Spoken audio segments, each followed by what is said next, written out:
Welcome back to True Story with John Gibson. Today we have an awesome and exciting guest. He is a retired amateur boxer, retired professional wrestler, and legitimately my favorite motivational speaker. It's Marc Mero. John, great to be on your podcast. Man, it's a total pleasure of mine to host you today. I have been a fan, as you know, for a long time, and really I had so many questions for you, but I think I've narrowed it down to kind of a structure that hopefully I won't talk your head off and give you an opportunity to share a lot of this awesome insight with us. I think kind of with that, I wanted to kind of sort of start a little bit chronologically and move forward. Can you share, because this is something I've learned more so in my research about you, but I'm not sure like the general public is so aware of this or not, but can you share a little bit about your amateur boxing background? You were incredibly successful, and I think I'd like to just learn a little bit more about that. Sure. Boxing was, it was a sport I really thought that I was going to take off doing until I got into professional wrestling. But, I had around 60 amateur fights. I won the New York State Golden Gloves. I think I won 4 state titles in New York, including the gold medal in the Empire State Games, New York State Golden Gloves. And then I went on to be with the USA boxing team, where I moved to Colorado Springs, Colorado, and trained there. And in 1980, they boycotted the Olympics, and I was there in 81, and I decided to turn professional. And we were negotiating a 5-fight contract with ESPN. I was coming out as one of the most touted amateurs. And 2 weeks before my first professional boxing match, I had my nose shattered in an accident. And in that time, they said after needing reconstructive surgery, they said it would be, almost a year before I could really come back and start having full contact. And it was in that time, John, I started making some really bad decisions. I often tell people we become who we surround ourselves with. And I just surrounded myself with some really suspect friends and got into a lot of partying, drinking, and got addicted to drugs. And 10 years of my life went by until I was sitting in front of a television and we were watching World Championship Wrestling. Right. And I remember saying, I can do that. And my buddies laughed their heads off. They go, those guys will kill you, man. And a year later, at 31 years old, was my next profession, was in professional wrestling. That's amazing. So did you go through the power plant through WCW? Is that how, or did you go to, how did you get broke into the business? Well, it's really strange because, like I said, I was watching television and I remember saying I could do that. Well, at the gym I worked out at in Venice, Florida, it's called the Waiting Room. There was a few guys there that actually were what you call enhancement guys, or guys that would get beat up for like $150, on television to the superstars. And I said to them, well, how do you get to do that? How do you break in? They go, well, we drive up to Atlanta when they do TV tapings, and then they may choose you. And I thought, wow, that's a great idea. I go, you mind if I go with you guys? And they said, sure. And I went up there, and I remember my first match, I was it was a tag team match. Me and another guy wrestled Doom, Ron Simmons and Butcher. Okay. They were like, oh my gosh, tag team champions. And I was so nervous, I got to tell you. Yeah. They beat the heck out of you, And I was thinking, oh my gosh, these guys are really laying it in, So long story short, after that match, Dusty Rhodes was the booker, and he was watching it on the monitor. And after the match, he came up to me and they said, Dusty needs to see you in his office or whatever. And I went to the room he was in, and he said, hey kid, anybody ever tell you you look like Little Richard? And I thought he was talking about a wrestler, and I go, I don't know who Little Richard is. He goes, you don't know Little Richard? He starts, pantomizing a womp, and I thought, oh, the singer, Little Richard. Right. Never heard that. And he goes, I think I got a gimmick for you. This character, Johnny B. Bad. In fact, John, today, it was exactly 30 years ago today, I made my debut as Johnny B. Bad. Amazing. Yeah, somebody posted it on social media. And of course, I thought, oh my gosh, can you believe 30 years has gone by since I started the character Johnny B. Bad? But anyways, that's how I got in. And so I never really had to go through the schools. Now, I did go down to the power plant to train with the guys once they signed me to a contract. I wanted to improve my wrestling. I didn't know how to run. I didn't know the difference between a wristwatch and a wrist lock. Right, sure. It was like I had to learn all this stuff. And then they put me on the road with guys that were so talented, like They had me wrestling Ricky Morton Scotty Flamingo at the time was Raven, right? Raven. Yeah. So these guys taught me along the ways. Arn Anderson and guys that really spent time with me. Triple H was John Paul Levesque back then. They put me on the road with him, and I learned from these guys every night how to become a better wrestler. And I eventually, not only did I win Rookie of the Year my first year, but the next year I won Most Improved Wrestler. Wow. What an awesome story. Thank you for first sharing that, but what a cool insight that, I mean, none other than Dusty Rhodes put that together. Some of the greatest memories I'll ever have was when Dusty Rhodes, who, it was his brainchild, that Johnny B. Bad character. Wow. And so we'd get to the arenas early, and he would teach me how to become Johnny B. Bad. So I would watch him, walk to the ring with his strut. And, and he'd walk up to the microphone and he'd say, "I'm so pretty, I should have been born a little girl." And he'd want me to say it like that, and we'd get laughing so hard. And it was memories I will cherish. I could just see his face doing the Johnny B. Bad and then go, "I'm a bad man." Yeah. And so then he'd have me do it. And he'd say, no, not like that. Do it like this. And he'd do it again. And until I got it right, That's amazing. Oh, that's a wonderful story. What a cool story. It's so funny that you are the only person I can imagine that ever got into professional wrestling business that way. And Mark, what a credit to you. You were brave enough to go in there with Ron Simmons with no training. Well, I did. I went to, first, before that, I went to Malenko's professional wrestling school in Tampa, Florida, and just learning how to fall properly and different things. But I was there for a very short time. Remember, it was less than from the first time I ever stepped in a ring. Within less than a year, I'm signing a big contract with World Championship Wrestling. So it's just being there. It's having a certain look, being at the right place, the right time. So many factors came in, but it was like, it's so amazing about life. It's almost like you will things to happen in your life. Here I am at the bottom of the barrel. I hit rock bottom in my life, and it's just like I didn't want it to end like that. I didn't want the story to end like this, And then made the amazing comeback, and then made horrible decisions in my life again after becoming a multi-millionaire and losing it all, and then starting over again, and then getting it back in another profession. Right.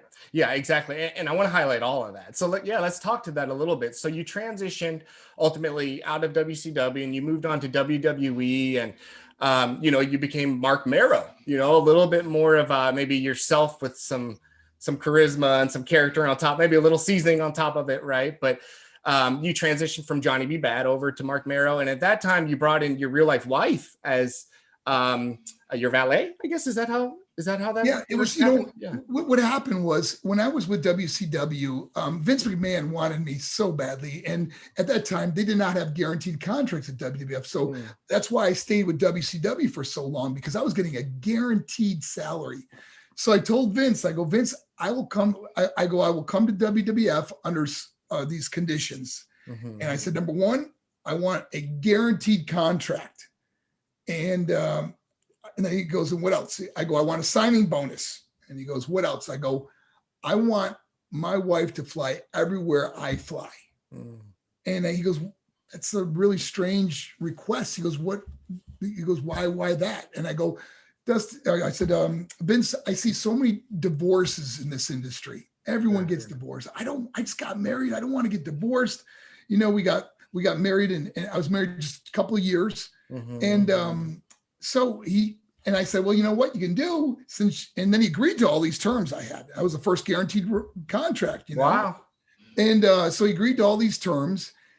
And I said, "Well, Vince, since you're going to fly my wife everywhere I go, why don't we use her on television and have her be my valet?" He goes, No. He goes, "Let's just worry about you." And then he sent me a plane ticket to come to Stamford to sign my first contract. And get my signing bonus and everything. Yeah. So when I got the ticket, I said, "Vince, I called him back and I said, "Vince, there's only one ticket here." I go, "My wife flies everywhere I fly." He goes, "To sign a contract?" I go, "She goes everywhere." Wow. And sure enough, he flew her up. And now we walk into his office and he said, "Oh my gosh, I got to put her on television. So she's beautiful, you know? Yeah. So that's how the character, and then we came up with the name Sable, and that's how it Yeah. all started. And she became my valet. And then of course she became one of the top personalities at the time. Did she ever have a desire to get into the wrestling business, or was this just like fate? This just happened. I mean, she, you know, obviously to be my valet, we're going to be together all the time. She, you know, she thought it would be great, you know? Yeah. Yeah. But it was never like, you know, it was never something she set out to do. Mm-hmm. It's something that I didn't want. I wanted our marriage to make it. Right. And being together all the time, where we could get to travel all over the world, you know, to go to, you know, Southeast Asia and Africa and Europe, you know. So those are memories you'd want to cherish with your significant other, your wife, husband, you know. Of course. And I can totally understand your approach on that and why you would completely want that, justifiably. So you both went on to a lot of success in WWE. I mean, I guess ultimately, I mean, if it's fair to say, your careers went in different ways, and the relationship maybe didn't personally work out for you two both, but it still didn't prohibit you from being successful, I guess, is what I'm trying to say. And you know, I look at John, I look at all the paths I took in my life. You know, some people say, man, you know, that ruined your career or whatever. You know, I look at all the paths I took. I wouldn't change one thing, because all those paths ended up to right where I am today. Right. And you know, happiness comes and goes, but being content in life is so important. And I have never been more content, satisfied, you know, with the way things have gone in my life. You know, I get to do what I love, and that's, you know, no greater joy than helping another person. Absolutely. Yeah, absolutely. And also you've achieved a lot of things. You've been able to pursue dreams, and on all these different coasts, you've seen the world. I as a Marc Mero fan, just to be a fan here, and less of maybe an interviewer, I remember watching you climb up on a turnbuckle and do a moonsault. So for the people that don't know what that is, it's like a big backflip, you know, and thinking to myself, so just imagine going to a 2-story building and jumping off backwards and landing on your feet, and what type of athleticism that takes. It's like a super athlete. And then that's somebody maybe in their mid 30s that was on an airplane 12 hours ago. And maybe it's like, when you really think about what you were able to do, and the toll it must have taken on the body and everything, I think it's extremely impressive. And again, you got to live a lot of dreams, and it must have been in some way, without, you know, catering to your ego too much, I really mean, it must have been really amazing, like self-realizing, to think like I was successful. Like it must have been very a once in a lifetime, but I would hope fulfilling experience for you. You know, it was. I always see. I hate to say, like, you know, when people say those were the days, John, I'm telling you, man, these are the days right now. You know, I always believe the rest of my life is going to be the best of my life. I think when you live like that, you realize that, you know, there's greater things that can happen in your life, you know, and I believe they will happen. So I look back and with fond memories, you know. Obviously when things show up on social media of something you did, or someone posts a picture or something, it's so cool to see. Like today, I didn't realize it was my 30-year anniversary of being Johnny Dad until somebody posted that, you know. And then of course I reposted it and put some stuff up. But I got to tell you, the greatest joy I have now is I get letters every day, hundreds of letters, you know, every week from people that write to me about how a video or something I said or posted changed their life, or even saved their life, seeing me at a presentation or whatever. That's the things that I you know, we're all going to leave a legacy, and my legacy is not going to be wrestling, or how big a car, how big a house, or how nice a car I drove, or how much money I had. My legacy is going to be the difference I was able to make in somebody else's life. That's a legacy I want to leave. That's right. Yeah. And I'm so great. And that leads me to this. Let's switch gears a little too. I'll say this first. The other morning I played your video, one of your videos on, I think it was called A Mother's Gift, or a Mother's Day gift. And you told this beautiful story about your mother, and I'll put a link in the box for everybody to go check it out for themselves. But what I want to say is, as a result to watching this short video, my wife and I, she's unfamiliar with you, not a wrestling fan, not a box fan, none of those things. This was her first impression of Marc Mero. I played this video, said, "Hey babe, watch this." And by the end of it, we were both in tears.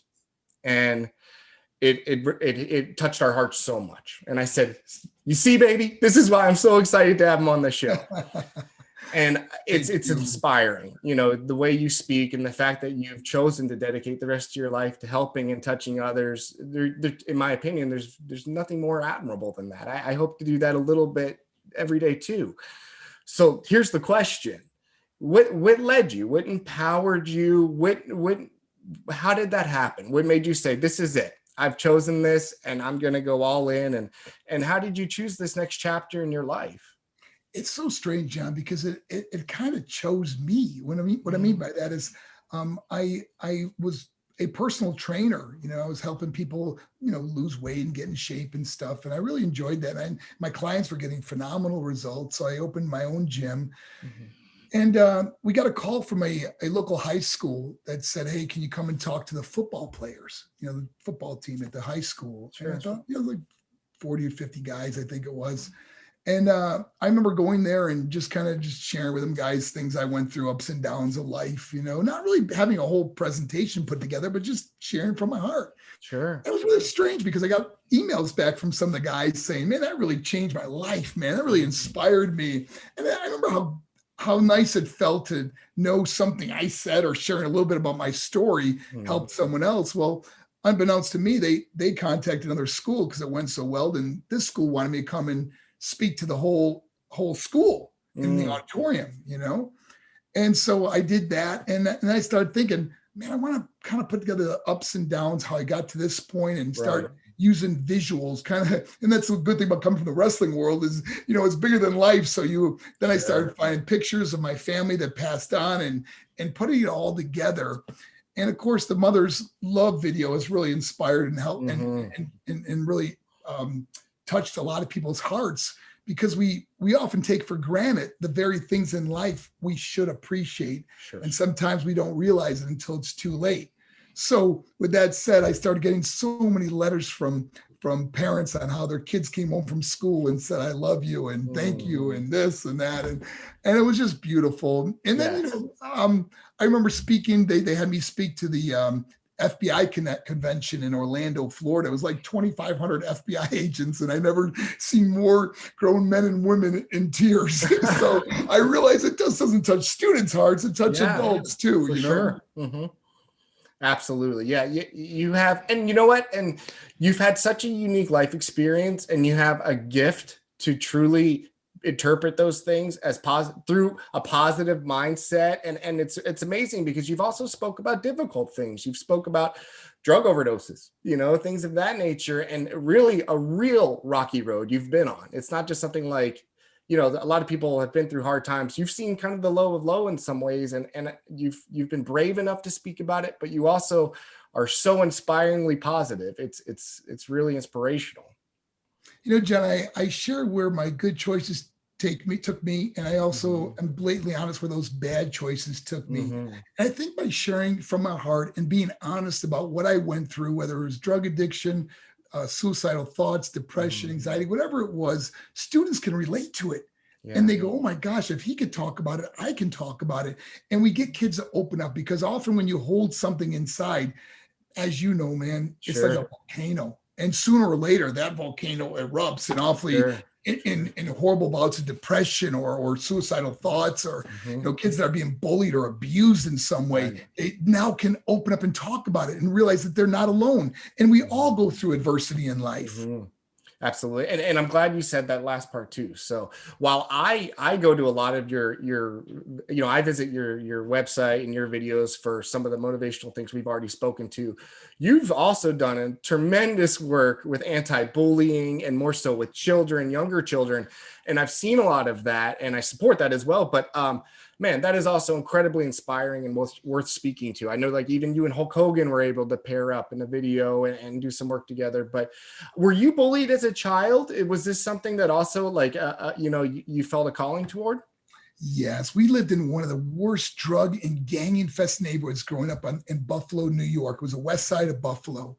And I remember getting beat up in school a lot. See, my mom would work 2 jobs. We were really poor, and we'd wear a lot of secondhand clothes and clothes. My mom would buy most of our clothes like at garage sales, you know, and it was so embarrassing, you know, because we didn't have the cool Converse All Stars or something, you know, and I will never forget a really embarrassing thing that happened was when I went to school, one of the students noticed that I was wearing something that was bought at their garage sale. Oh, no. And they pointed out and everybody laughed about it and they'd call me a bum. And I remember just, you know, back then it was like when the bell rang, I remember just running home from school, you know, because it was my peaceful time because nobody could bother me then. And now fast forward, you know, to today where bullying could be 24/7 with social media. It doesn't just end at school. Yes. It could be all night long on your social media and reading posts about you or whatever. And kids, it's a gang mentality sometimes so, you know, and that's what really got me into sports and wanting to be something better than you know, I just felt so low at that time of my life, you know, and what a blessing it is to understand that feeling. Like when I meet a kid now that is going through adversity or being bullied or abused or is poor or broken home, comes from a broken home or whatever it is, I can relate to it. I know exactly how they feel. I remember that feeling. And it brings back memories of my own life of, you know, just wanting to hug the kid and make the kid feel special. Right. And exactly why you're the perfect person to be doing this. And you know, I respect you so much. You know, so many people, you look, it's easy to be selfish. It's very easy to be selfish and to just be concerned with your wants and needs. And even most people don't consider themselves selfish. Maybe they just look after themselves and their immediate family, and they think that's good enough too. And I believe in my heart that's a little bit of a disservice because we all experience these traumas in life. No one's impervious to that. And it's important for us to share those experiences, to help others, you know, to help them navigate those scary waters. And the fact that you choose to do this is so admirable to me. And you're also very good at it. You're a great speaker, you know, so I think I'm just very supportive of your gift, and especially with kids, because that's very cliche, but they are our future. They really are. So I want to ask you this. I know we're kind of coming up on time, but you kind of have one philosophy I've read a couple times, and let me look real quick. I don't want to misquote it, but I love this. And I was hoping maybe you could explain it to me a little bit. I hear pretty often, I've heard you say, I no longer live in time. I live in moments. Yeah. Can you expand on that for me? You know, it's something I really feel like I am so connected to the moments I have, you know. Time seems to go by so quickly, and especially as you get older, it goes by really fast. So I try to be present in these moments, you know, not thinking of something else. Like I always like to look a student in the eye.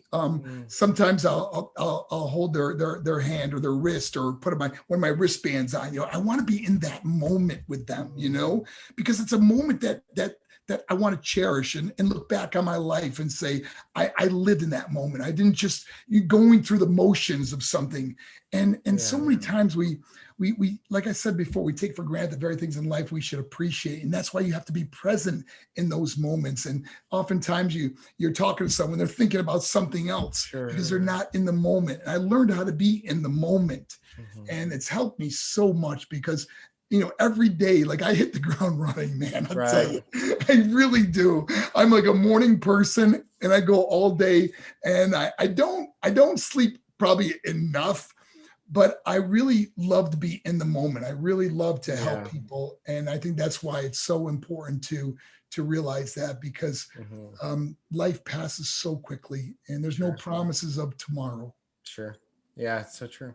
All right, one last question and then I'll let you go. So you're in amazing shape, man. I don't know how you do it. I know you've had open heart surgery, right? Like, again, you've had your physical ailments in the past, but you look amazing. Like, again, you're high energy. So just for me, selfishly, because no one's listening, tell me, what are you doing? So do you adhere to a certain diet or physical regimen? You look awesome. It's actually really simple, man.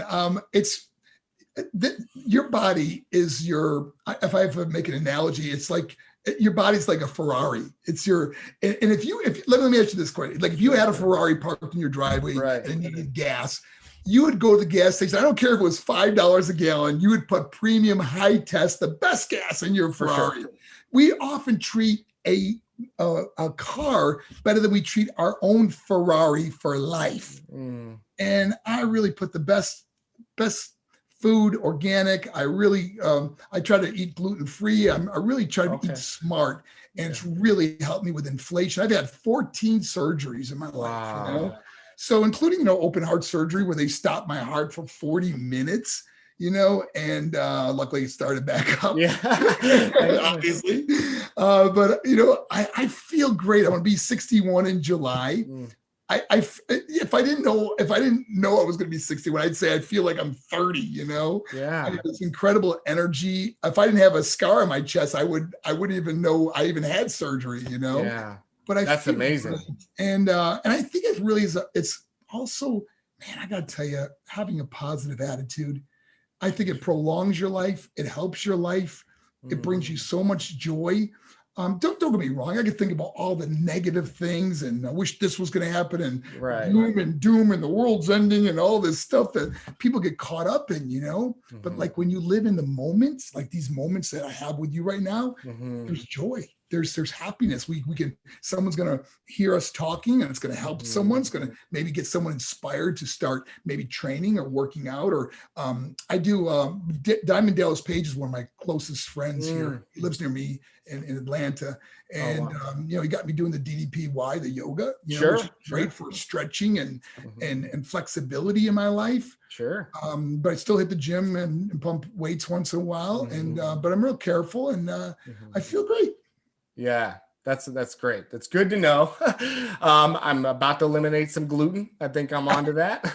Well, you know what? For me, it causes inflammation, right, which brings joint pain. You know, and so once I eliminated that, I didn't have the joint pain anymore. I feel younger. I feel happier. I got myself in great shape, and I don't know, it works for me. That's great. I said that was my last question. Sorry, one more for you. So do you have anything or is there a place you can direct us to see upcoming maybe virtual speaking dates, or where can we follow you? You know, if you want to see some videos, go to my YouTube channel, which is, you know, youtube.com. It's the Marc Mero, which is MARCMERO, the Marc Mero. And you could always find me on Facebook, Twitter, or Instagram, just, you know, Marc Mero. And if you do find me, remind me that you saw me on John Gibson's show, okay, on his podcast. That'd be cool. Great. Thank you for that, Marc. Well, again, this is True Story with John Gibson. Today we had an amazing guest, Marc Mero. Marc, thank you so much for joining us. John, you are awesome, man. I'm so glad to have met you, and I hope that we can do this again sometime. Anytime. My pleasure. Thank you, Marc. Bye-bye.